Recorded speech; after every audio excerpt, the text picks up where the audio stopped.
Thanks for joining us tonight. I'm Matt Green. And I'm Jessica Bowman. The man accused of murdering a 23-year-old Dakota Dunes, South Dakota woman will have to wait until next fall for his trial. During a hearing in Union County Court today, Alfredo Castellanos-Rosales waived his right to a speedy trial. The judge, prosecution, and defense discussed a change of date for the trial and the hearings leading up to trial.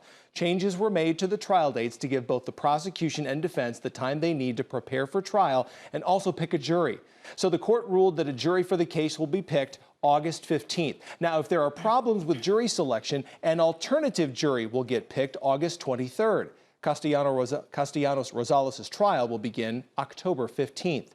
Castellanos-Rosales is accused of the first-degree murder of Jordan Beardshear and contributing to the neglect and abuse of a child. Beardshear's family told KTIV Beardshear and Castellanos-Rosales were co-parenting their son before the murder.